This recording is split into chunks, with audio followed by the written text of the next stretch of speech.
Bakit kinilig siya sa simpleng gesture nitong iyon? Parang bigla niya itong na-imagine habang nagmamano sa tatay niya. Agad na sinaway ni Carmela ang sarili sa pagdaloy ng ganoong klaseng isipin. She shouldn't entertain thoughts like that in the first place. Hindi matutuloy ang meeting ko bukas, kaya minabuti ko nang sumunod. I hope you don't mind, guys. Anito habang nakangiti. Inilayo niya ang paningin dito. Bakit may kung anong emosyong hatid sa kanya ang simpleng ngiting iyon ng kumag? Kilig ba ang tawag doon? Dahil ba masaya siya ngayong nandito na ang lalaki? Inilipat niya ang tingin sa formal, ang anyong si Mike.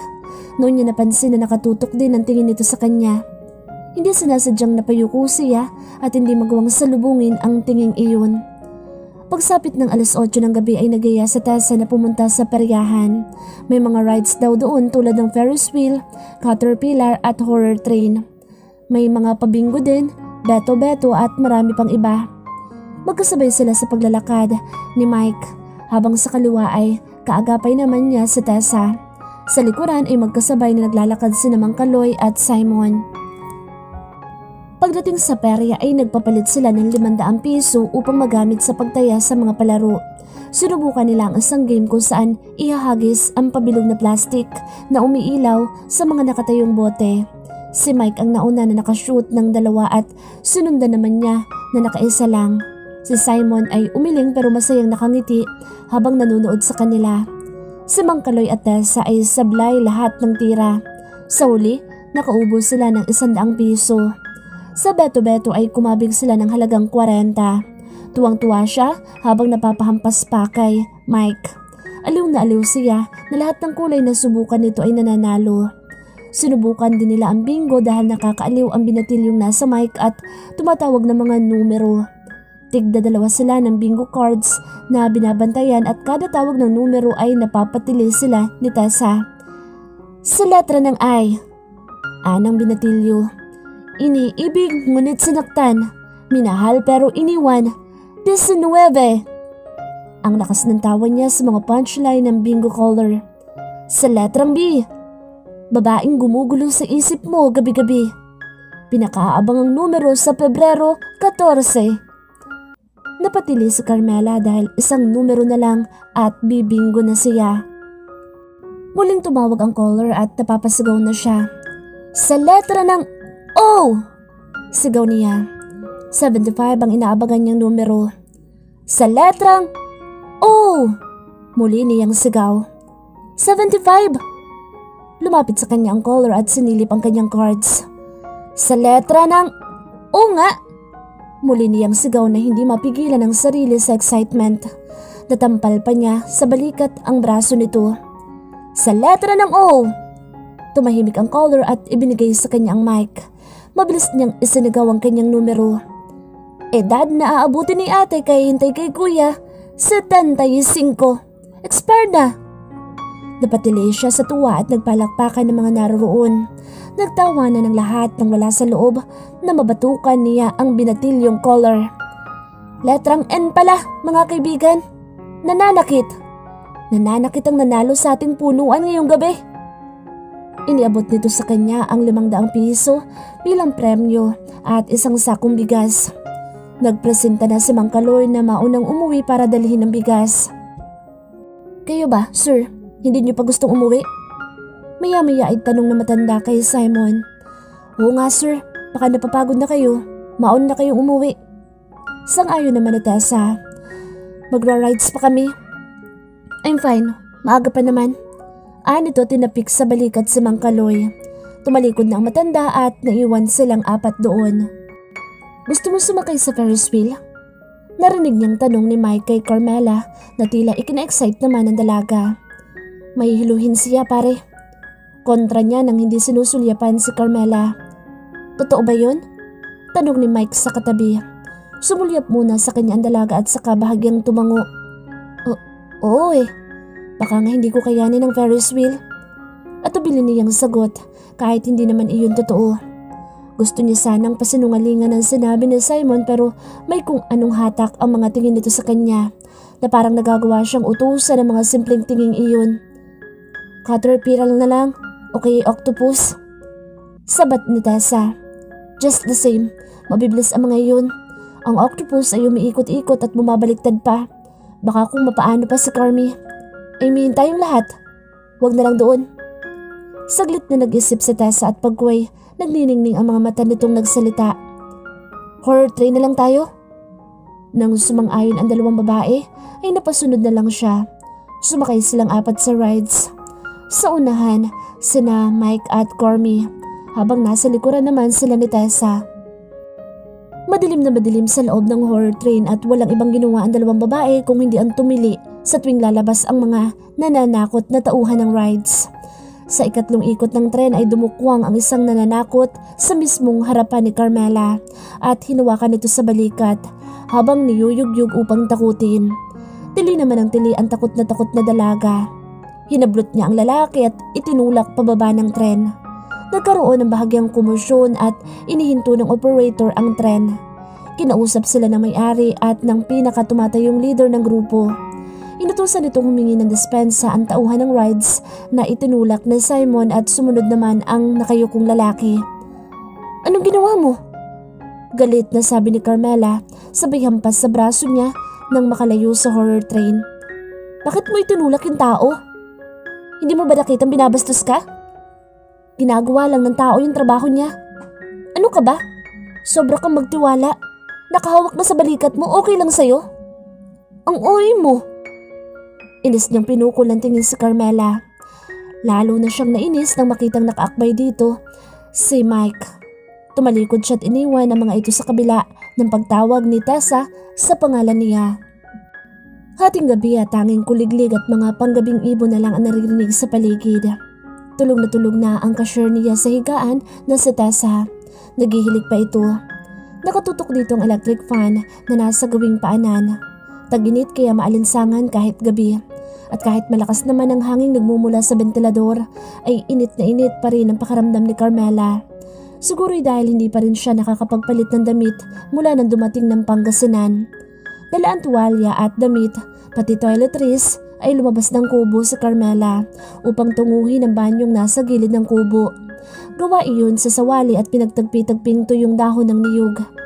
Binuksan niya ang pinto ng palikuran at maingat na sinampay sa alambreng naroon ang kanyang mga dalang damit. Ang toiletries naman ay pinatong niya sa isang bilog na upuang nandoon. Walang ilaw sa loob ng banyo pero umaabot doon ang ilaw na nagmumula sa labas ng kubo kaya ayos lang.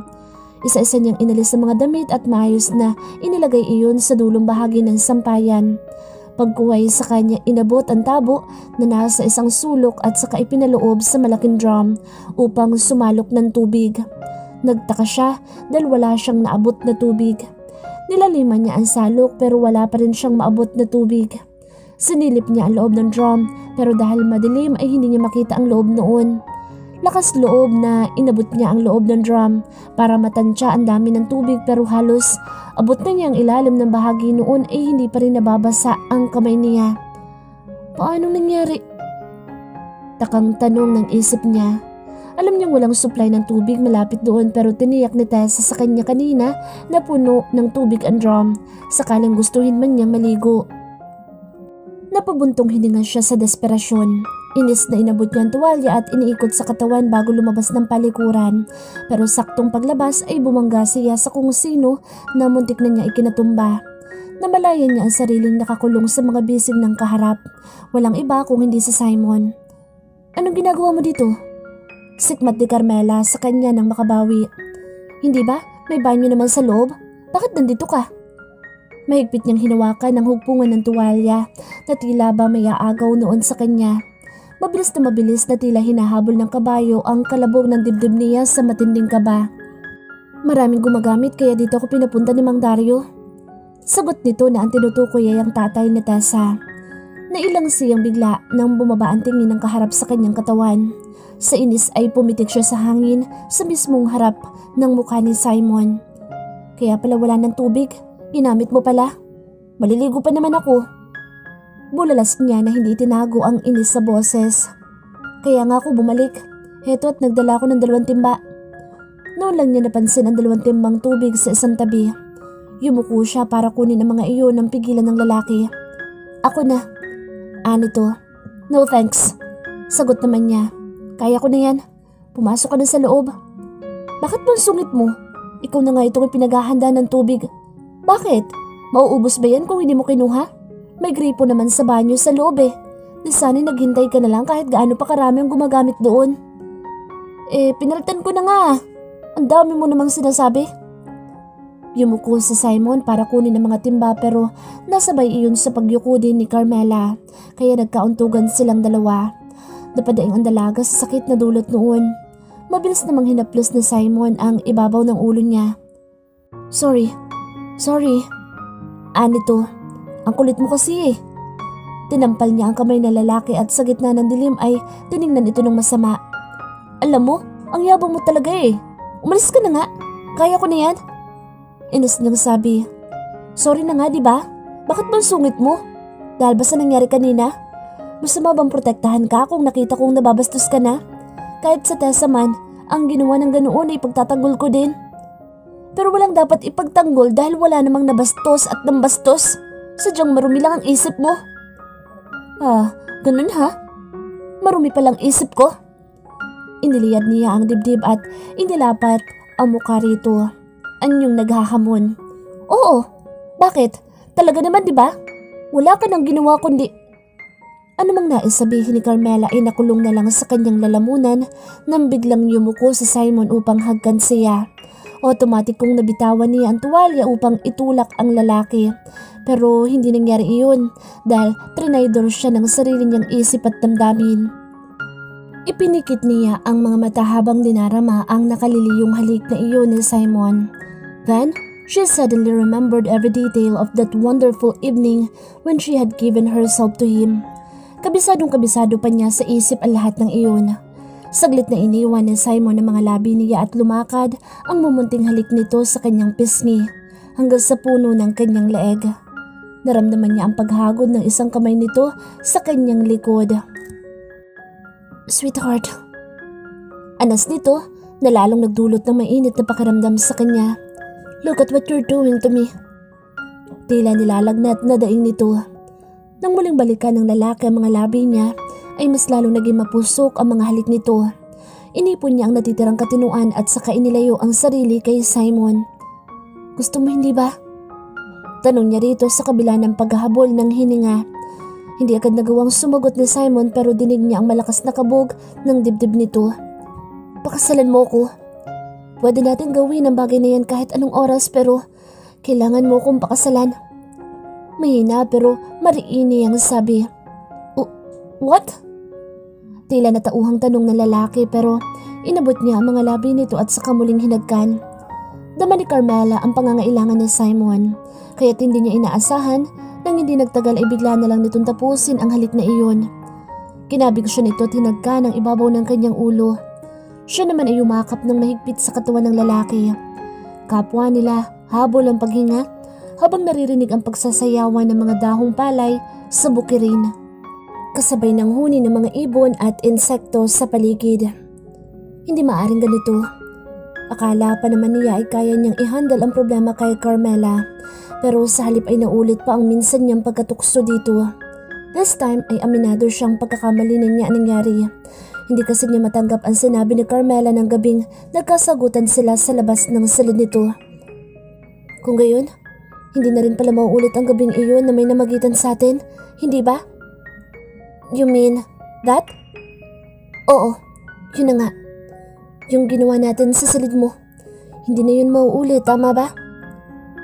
Pwedeng hindi. Pwede rin namang maulit, depende sa sitwasyon. Ganun. Paano kung gusto ko ulit? What did you say? Kapag ang lalaki ang may gusto, he will initiate the act anytime he wants to. Pero paano naman kung babae? Paano kung gusto ko ulit at hindi naman tayo? Sa bagay, marami namang iba, hindi ba? Nabigla siya sa sinabi nito pero hindi pa man siya nakapagtatanong ay agad na siya nitong sinupla na huwag daw siyang mag-alala dahil hindi naman siya ang gusto nitong maging partner. So sino pa ba ang lalaki tinutukoy nito? Natitiyak niyang alinman kina Jojo at Mike iyon. Paano siyang matatahimik? He did everything he could to avoid Carmela. Kahit gustong-gusto niyang tingnan ng dalawa sa tuwing bumibisita doon si Mike ay hindi niya magawa sa takot na mawala ng kontrol sa sarili. Sa bawat araw na lumilipas ay nadaragdagan ng pagtingin niya sa dalaga at hindi iyon matanggap ng pride niya. He had long decided to forget Carmela. Noon pa man ay sinabi na niya sa sariling hindi ito ang babaeng hinahanap niyang makasama sa buhay. Hindi ito ang nararapat niyang pakasalan. Ni isa sa mga karakter at kwalipikasyong hanap niya sa isang babae ay wala rito. Pero bakit dito niya nadarama ang kakaibang klase ng damdaming hindi niya nararamdaman sa ibang babaeng dumaan sa buhay niya? Nang sabihin ng dalaga na tanggap nito ang katotohanang hindi sila pwedeng dalawa, ay nakaramdam siya ng pagtutol. At nang marinig niya mula sa bibig nito na posible nitong ibigay ang sarili sa iba, ay ibig niyang magwala. How could he possibly feel all those kinds of emotions towards her? Hindi siya makapaniwala. At ngayon nga'y nadagdagan na naman ang kabaliwan niya. Sa halip na lumayo ay para pa niyang inihain ang sarili sa problema. He was the one who approached her, who kissed and touched her. Kung alam lang ni Carmela ang pagpipigil niya upang hindi tuluyang madarang sa tindi ng emosyong nararamdaman, siguro ipagtatawanan siya ng dalaga. He didn't want, but he had to stop just when they were almost there. Lalo pat sinabi mismo ng dalaga ang kondisyon nito kapalit ng intimacy nila sa isa't isa. He had to marry her. Malinaw nitong sinabi iyon. She wanted him to marry her but how could he? Handa ba siya? It was just funny that he wanted to do two opposite things at the same time. Gusto niyang angkinin ang dalaga ng mga sandaling iyon upang sa pangalawang pagkakataon ay maramdamang siya lang ang nag-iisa sa buhay nito. Sa kabilang banda ay nais niyang huminto at titigil ang kahibangan dahil idinidikta iyon ng isip niya. Pero paano kung dumating ang araw na sinasabi ni Carmela? Kapag ang lalaki may gusto, he will initiate the act anytime he wants to. Pero paano naman kung babae? Paano kung gusto ko ulit at hindi man tayo? Sa bagay, marami namang iba, hindi ba? Paano kung malalim na pala ang relasyon nito kay Mike? For all he knew, baka may unawaan na pala ang dalawa. Tila alingaw-ngaw na hindi maalis sa utak niya ang mga sinabing iyon ng dalaga at hanggang panaginip ay lagi niya iyong daladala. Araw ng kapistahan ni San Jose at abala ang lahat sa kanya-kanyang gawain. May mga banda ng musiko na sinusundan ng nagagandahang mga majorette o baton twirler na nagpapaiklian ng suot na skirt. May mga matatandang mananayaw ng folk dance na nakasuot ng makukulay na native costumes. At sa dulo ng pila ay may prosesyon. Nakahain ang lahat ng pagkain sa mesa at hindi magkamayaw ang mga bisita. Isang masayang araw sana iyon para sa lahat pero wala doon ang focus ng isip ni Carmela, kundi na kay Simon. Kagabi nang maghiwalay sila nito ay wala naman silang malinaw na pag-uusap. He kissed her, okay. He touched and hugged her. Pero wala namang sinabi ito sa kanya liban sa sweetheart, endearment na madalas naman itong sabihin kapag napagsosolo sila nito. Minsan na niyang naibigay ang sarili sa lalaki at kung may pagkakataong mauulit iyon, ay hindi niya kayang ipangako sa sariling kaya niya iyong pigilan. She was in love with Simon. She perfectly knew it. Matagal na. Hindi rin naman siguro ito manhid para hindi iyon maramdaman. But he'd always choose to ignore her feelings. Dahil ba hindi sila bagay nito? Na mayaman ito habang siya ay isang hamak na kasambahay lamang? Hanggang kailan ba siya makikipagkompetensya sa mga bagay na pumipigil kay Simon na mahalin siya? Daman niya sa mga halik nito na may pagtingin din sa kanya ang lalaki. Pero siguro hindi nito matanggap sa sarili ang bagay na iyon. Sa simpleng dahilang hindi sila nababagay para sa isa't isa. Sinulya pa niya ang gwapong si Simon. Nakangiti ito habang nanunood ng banda ng musiko. Sa araw na iyon, pangatlong banda na ang nagpa-perform ngayon. Kitang-kita niya ng kindatan nito ang isang baton twirler na tinugon naman ng babae ng isang matamis na ngiti. Dinaklot ng matinding selos ang dibdib niya kaya inis na umabresyete siya sa katabing si Mike. Nang yukuin siya ng binata ay nginitian siya nito ng pagkatamis-tamis. Sa kabilang banda, lingid kay Carmela isang pilit na ngiti lang ang nakaplaster sa mga labi ni Simon. Paanong hindi ay kitang-kita ng binata kung paano makipagnitian si Carmela sa katabi nitong si Mike. Hindi rin nakaalpas sa paningin nito ang ilang beses na paglalanding ng kamay ng lalaki sa balikat ng dalaga. Dahil sa inis ay sinadya nitong kindatan ang leader ng mga baton twirler na hindi naman ito binigo at paulit-ulit na nakipagngitian din dito.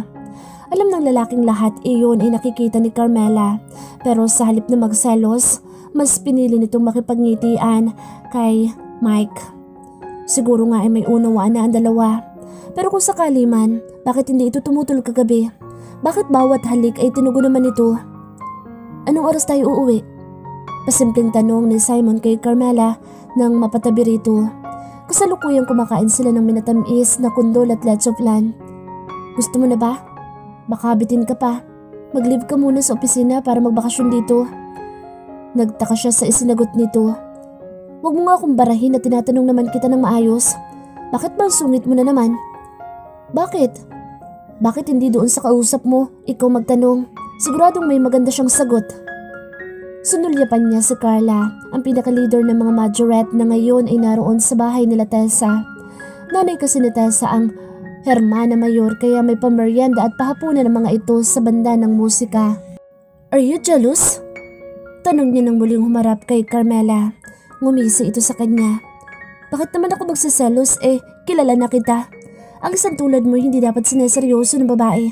Dahil ang tingin mo sa aming mga babae ay para lang pagkain na may main dish at may side dish.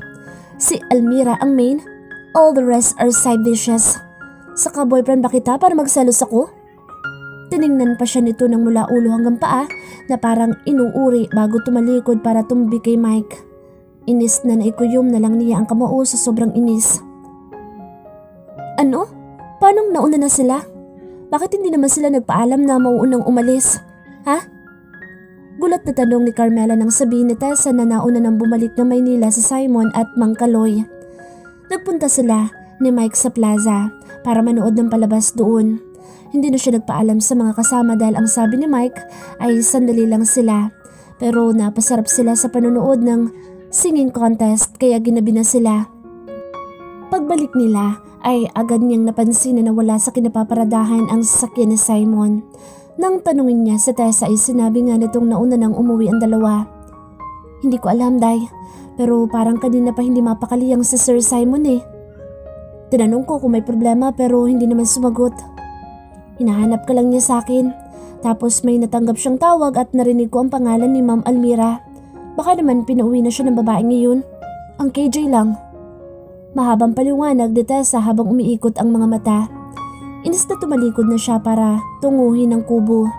Nanggigigil siya kay Simon sa ginawa nitong pangiiwan sa kanila. Kaya ba nagtanong ito kanina kung anong oras sila uuwi? Dahil ba sa Almirang iyon? Uwing-uwi na ba talaga ito at hindi na sila nahintay? Bago pa man siya nakapasok sa loob ng kubo, ay naramdaman niya ang pagtikhim ni Mike sa kanyang likuran. Mike, tawag niya rito sa apologetic na boses. Nalimot niyang kasama niya ito at nang marinig ang sinabi ni Tessa ay bigla na lang siyang lumabas ng bahay para pumunta ng kubo. Are you alright? Taning nitong hindi na itago sa anyo ang tampo. Sorry. Ani ang napayuko. Ayos lang. Alam ko naman, hindi mo kailangan mag-sorry. Ngumito ito na tila nakakaunawa. Alam mong ano? Na may pagtingin ka kay Simon. Mike naman, fiancé siya ng pinsan mong si Almira. Remember? Amo ko lang siya at kasambahin niya lang ako. Yan ang sinasabi mo at idinidikta ng isip mo, pero hindi yan ang totoo. Hindi yan ang nakikita ko sa inyong dalawa. Alam ko, simula pa lang ay may namamagitan na sa inyo ni Simon. Lalaki ako kaya hindi niya iyon may tatago sa akin.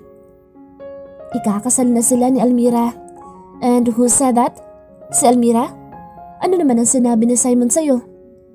Napatingala siya upang salubungin ang mga tingin nito. He might want to marry my cousin for a purpose. Pero natitiyak ko sa iyong hindi pagmamahal ang dahilan na iyon, Carmela. At yun ang dapat na pangunahing dahilan para magpakasal ang isang tao.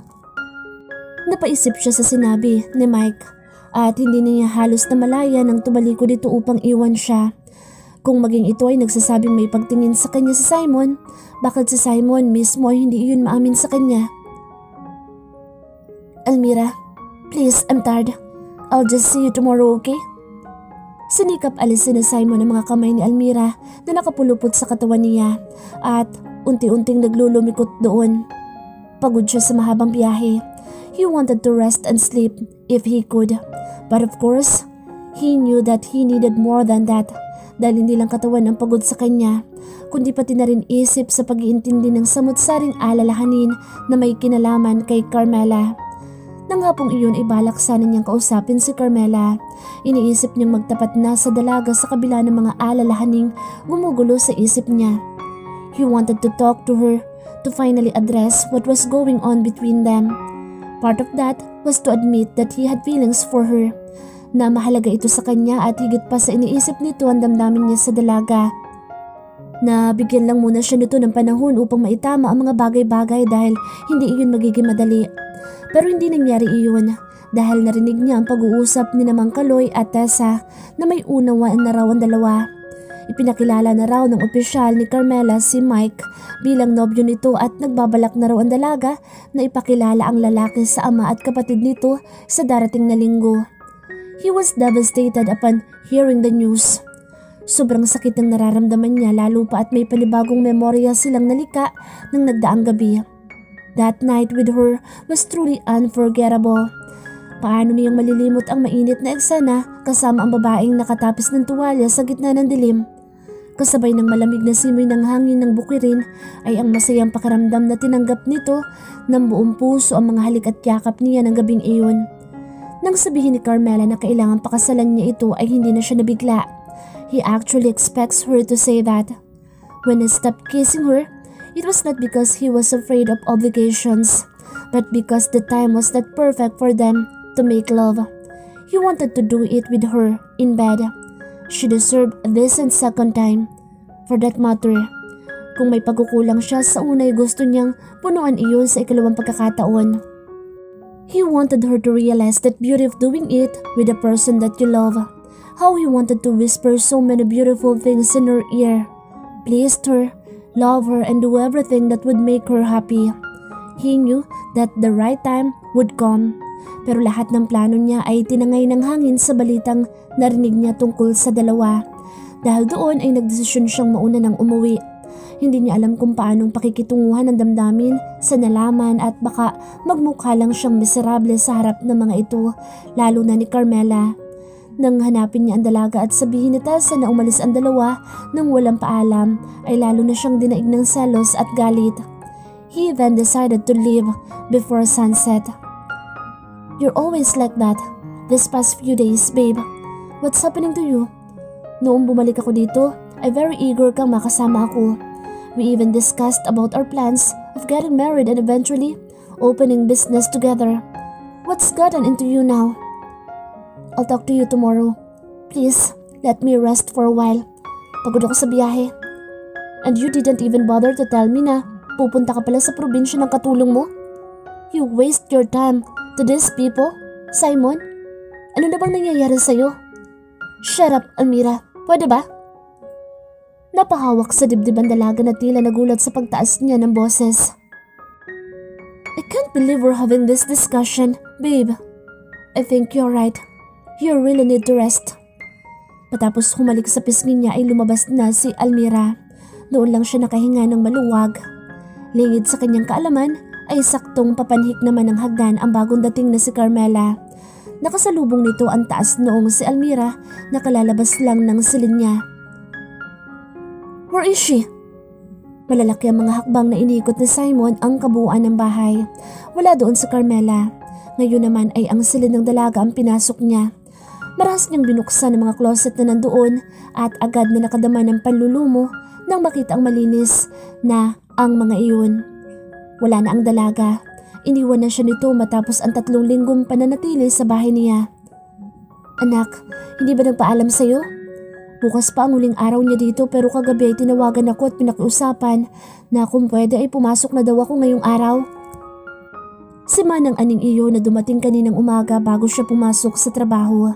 Dahil nagmamadali ay hindi na niya nagawang makipag-usap sa matanda. Inakala naman niyang nasa silid lang o nasa laundry area si Carmela kaya hindi na niya ito hinanap. Alam niyang may silent war sila nito dahil sa ginawa niyang pag-alis ng walang paalam sa bahay ni Tessa nang nagdaang gabi pero plano niya itong kausapin. Kaya lang, sa tuwing maalala niya ang balitang may unawaan na ito at si Mike ay nangihina ang loob niya. He was late. Kumitad na si Carmela at sa pinsan pa ni Almira.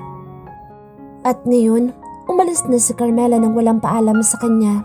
Bigla siyang nanamlay. Biglang nawala ng buhay sa paningin niya ang bahay niya. Parang hindi na iyon kapares ng dati kung walang Carmela. And all of a sudden, he felt so alone in his own home. May sadya ka? Tanong ni Carmela sa bisitang si Simon. 2 araw na buhat ng lisanin niya ang mansyon.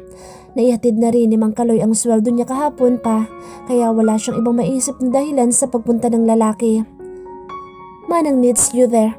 Matanda na siya at alam kong hindi lang siya dumadaing pero hindi na niya kaya ang ibang mabibigat na trabaho doon. Nasaan si Tessa? Ipinangako niya sa akin na siya ang mamamalansya, maglalaba at gagawa ng iba pang mabibigat na trabaho para kay Nanay Aning. Kayang-kaya na nila iyon. Marami akong in-order na halaman. Kailangan ilipat ang mga iyon sa paligid ng lawn. Hello? Hindi ako hardinera, sir. Si Mang Kaloy ang utusan mo. Okay, magpahanap ka sa kanya ng pwedeng gumawa noon. Hindi makita ni Manang ang ibang gamit at damit ko. Ikaw kasi mga nag-aasikaso ng mga iyon at tatawagan ko si Nanay Aning para dyan. Huwag ka mag-alala. Paano ang timpla ng mga pagkain niluluto mo? Pwede ba? Sabihin mo na lang kasi na gusto mo ako makasama. Kaya ka nandito. Kaysa ganyan mga kung ano-ano ang dinadahilan mo. How can I do that?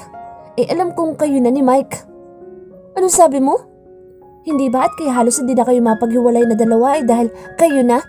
Boyfriend mo ng lalaking iyon? At saan mo naman nabalitaan ang bagay na yan? Saglit itong natigilan habang titig na titig sa kanya. Tila inaaral ang ekspresyon sa kanyang mukha. Kay Tessa at kay Mang Kaloy, isn't it true? Hindi, pero pwede magkatotoo yan kung hindi ka pa magtatapat sa akin dahil mahina ang pasensya ko. At ako'y naiinip na. But I can't marry you yet. Pwede namang kilalanin muna natin ang isa't isa, hindi ba? Siyempre naman, hindi naman kita pinipikot. Hello? Sa narinig ay bigla itong tumayo at mabilis na tumabi sa kanya. Maagap niyang itinulak ito ng akma siya nitong hahagkan sa pisngi. Hep? Oo nga't sinabi kong okay lang na wala munang kasal. Pero syempre, wala din munang mga ganyan-ganyan. Mahirap na. Paanong walang ganyan-ganyan? Tanong nitong ginaya papatigalaw ng mga kamay niya. No kiss, no touch. May 2 tao bang nagkikilalanan pa lang pero naghihipuan na? Hindi kumibo si Simon, pero daig pa nito ang naluging inchik sa itsura nito. Ngani-ngani niyang kurutin ang pisngi nito sa tuwa, pero sinikap niyang pigilin ang sariling gawin iyon. Kailangan niyang gwardyahan ang sariling emosyon. Sir, ano bang ginagawa natin dito? Tanong ni Mang Kaloy kay Simon. Kanina pa sila nakaparada sa kalsada sa tapat ng bahay ni na Carmela. 2 gabi na rin niyang ginagawa iyon. Ayaw kasing sumama ng dalaga sa pagbalik sa mansyon hanggang nasa kilalanan stage daw sila. Dahil tsak daw na mauulit na naman ang namagitan sa kanila kung doon ito uuwi. Sa isang banda ay nakakahanga ang dalaga. Kakaiba ito sa lahat ng babaeng nakilala niya. Kung ang iba ay handang maghabol sa kanya, not Carmela. She very well knew her worth. Dating gawi, Mang Kaloy. Anya sa kasinulyapan ang dalaga na kaupo malapit sa pinto. Mula sa kinaroroonan ay nakikita niya ito habang kausap ang isa nitong manliligaw na hindi niya kilala. Ang dating gawin na tinutukoy niya ay ang pagbabantay sa labas ng bahay nito hanggang makaalis ang bisita ni Carmela. Dahil nga wala pa silang formal na relasyon ay hindi niya magawang pigilan ang dalaga na tumanggap ng manliligaw. Nakakatuwa ang kwento niyo, sir. Pwede niyo yang ikwento sa mga magiging apo niyo. Nakangiting biro ni Mang Kaloy. Napangiti na rin siya. Sa tingin mo, Mang Kaloy, may sense kaya itong pinagagagawa ko? Gusto niyo ba ng diretsahang sagot? Nang tumango siya ay umiling ito. Hindi ko maintindihan kung bakit kailangan niyong i-torture ang sarili niyo, sir. Pwede niyo namang tutuhanin na ang panliligaw kay Carmela. Bakit kailangang installment? Saglit siyang napaisip. May kung ilang sandali ring hindi alam ang isasagot sa matanda. Tumatanggap ng ibang manliligaw si Carmela dahil malaya siya. Wala siyang nobyo. Ano ang tawag sa inyo, sir? Ano ang tawag sa relasyon niyo? Hindi ulit siya sumagot. Pinag-iisipang mabuti ang mga sinasabi ni Mang Kaloy. Walang tawag, walang pangalan, Ibig sabihin kumbaga sa nag-aaral sa eskwela, absent, 0. Bakit pa tayo nagpapakahirap dito, sir? Bakit naman? Ano ba ang magagawa ng pagbabantay niyo dito sa labas? Alam ba ng bisita ni Carmela ang usapan yung dalawa? Hindi ba't hindi naman? Sinulyapan niya ulit ang dalaga habang masinsin ang kinakausap ang bisita nito. Sa madaling salita, sir, sakaling sagutin ni Carmela ang sino man sa mga dumadalaw sa kanya, walang magagawang pagbabantay niyo dito sa labas. Maririnig niyo na lang sa kanya isang araw na hindi na kayo pwedeng magbantay dito dahil may nobyo na siyang iba. Ha? Natural, sir. Wala ngang obligasyon, hindi ba? Tulad niyan, hayan na si Baguio Beans. Kapag sa gabing ito ay sinugot siya ni Carmela, panis ang diskarte mo, sir. Noon niya napansin ang isang lalaking naglalakad palapit sa pinto ng bahay ni Carmela. Si Mike. Saktong tumayo naman at nagpaalam ang bisita nito kaya siguradong si Mike na ang susunod na kakausapin ng dalaga. Huwag niyong basta panoorin ang pagkuha ng ibang tao sa kaligayahan niyo, sir. Tama sa Tessa. Kalimutan niyo ang fried chicken niyo kung gusto niyong sumaya ng panghabang buhay. Nang muli niyang sulyapan si Carmela ay nakita niyang nakatabi na dito ang bisita nito. Kumpara sa nauna ay masyadong malapit ang pagkakaupo nito sa dalaga. Hindi na siya nag-isip at agad na umibis ng sasakyan. Napangiti naman si Mang Kaloy. Saglit pa ay kausap na nito sa hawak nitong cellphone sa Tessa at Nanay Aning. Sorry, sir, pero late na. Kailangan ko na magpahinga. Ani Carmela na makitang papasok ng bahay sa Simon. Kaninang dumating si Mike ay nakita niyang bumaba ng sasakyan si Simon at naupo sa bangkitong nasa lilim ng isang puno na hindi kalayuan sa pinto ng kanilang bahay. Naiilang siya sa paraan ng pagkakatingin nito at marahil ay gayon din si Mike kaya hindi nagtagal ay nagpaalam na ang lalaki. Sinagot mo na ba siya? Tanong nito na iniharang ang sarili sa pinto. Secret. Maghahaponan na kami. Walang luto kaya hindi ko kayo maimbitahang kumain ni Mang Kaloy. Sinagot mo na? Gamit ang katawan ay ibinukas nitong pilit ang pinto kaya binitiwan niya iyon at hinayaan na niya itong makapasok. Hindi ba't nasa getting to know each other stage pa lang tayo? Bakit ganyan ka makatanong?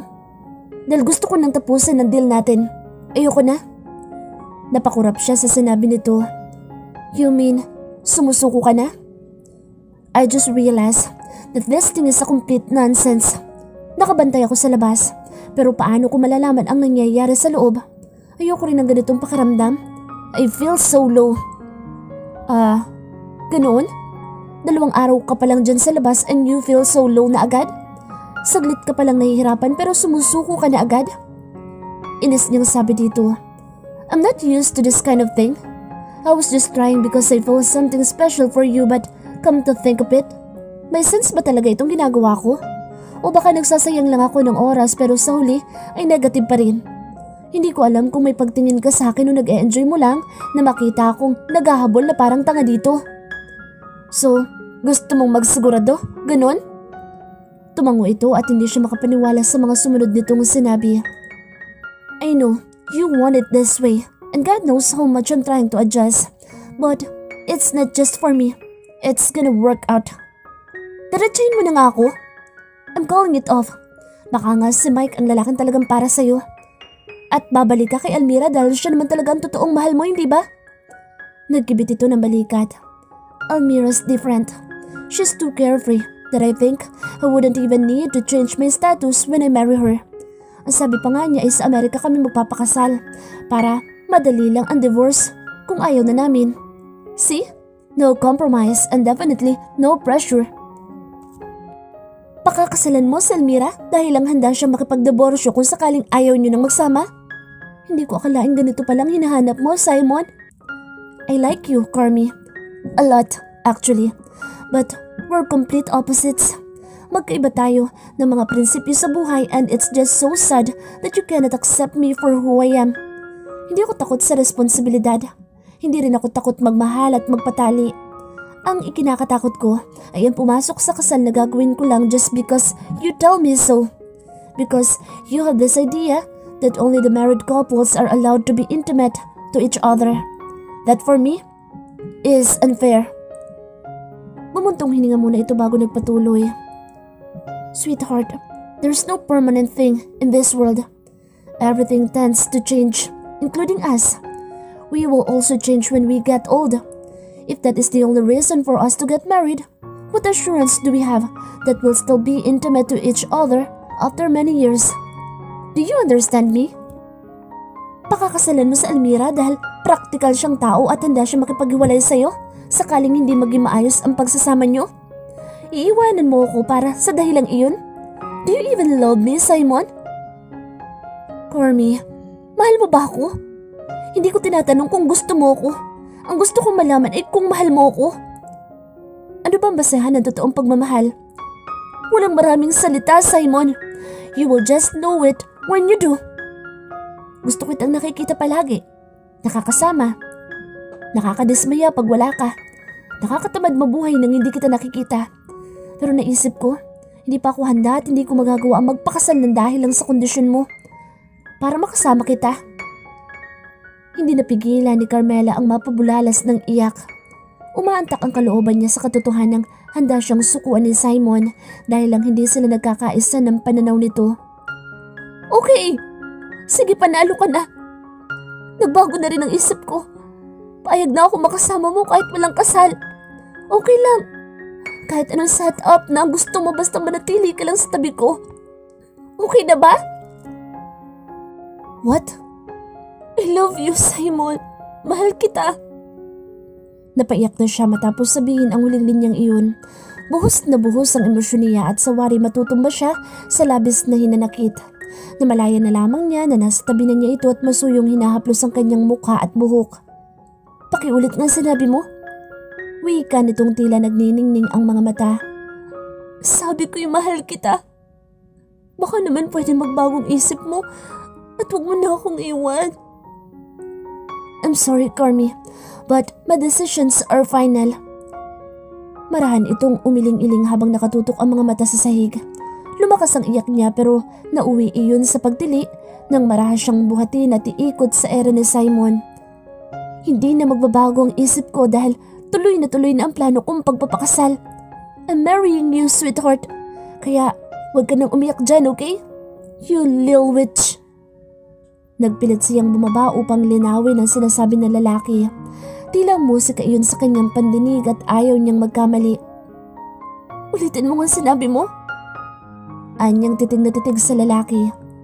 Thank you for changing your mind because I don't want to propose you just because you want me to. Hindi ko lang agad naamin sa sarili ko pero totoong mahal kita. Akala ko noon ay gaya ni Almira ang gusto kong makasama sa buhay. Maganda, matalino, halos perpekto na sa paningin ng iba pero nagkamali ako. I was looking for a perfect woman but little did I know that to make everything perfect is to be with someone you really love. Suddenly, ay iba na pala ang gusto ko. Mas gusto ko na ngayon ng maingay, makulit, bruskot masokista gaya ng sinabi mo noon. Someone that will teach me my lessons in life.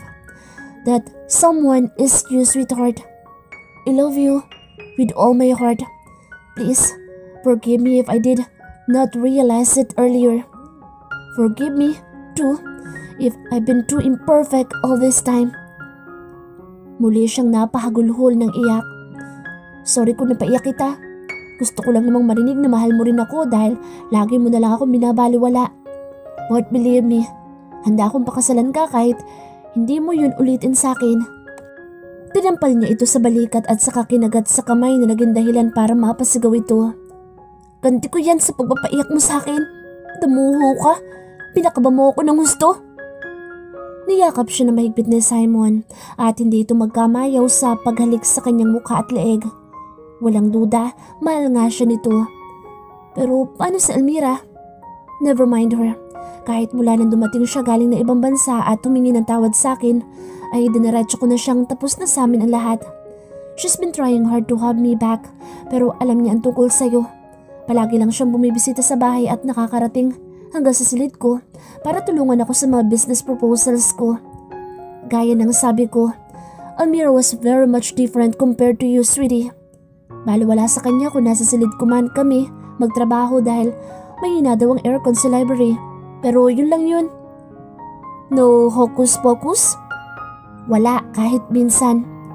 This time ay siya naman ang humalik dito at halos lumundag ang puso niya sa pagsasaya nang salubungin iyon ng mainit na halik ni Simon.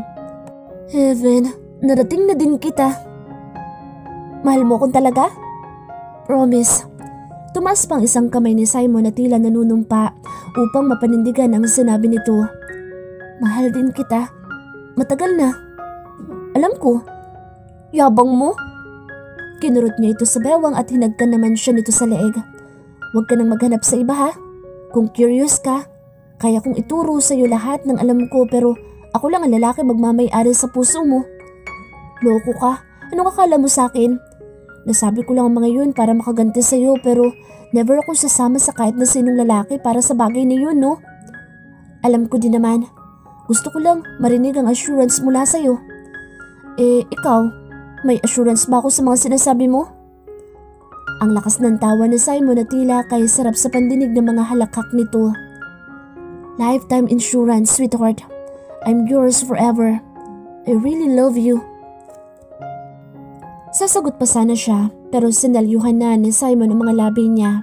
Pero hindi bale dahil kahit sa isip ay nasabi naman niya ang ibig niyang itugon dito. Same here, Simon. Dahil ikaw lang ang mamahalin ng puso ko. Sa labas ng bintana ng bahay ay may 6 na pares ng mata ang masayang nakatunghay sa eksenang nagaganap sa pagitan ni Simon at Carmela. Seryoso ba talaga yung amo niyo sa anak ko? Abay, panay na ang papa ka.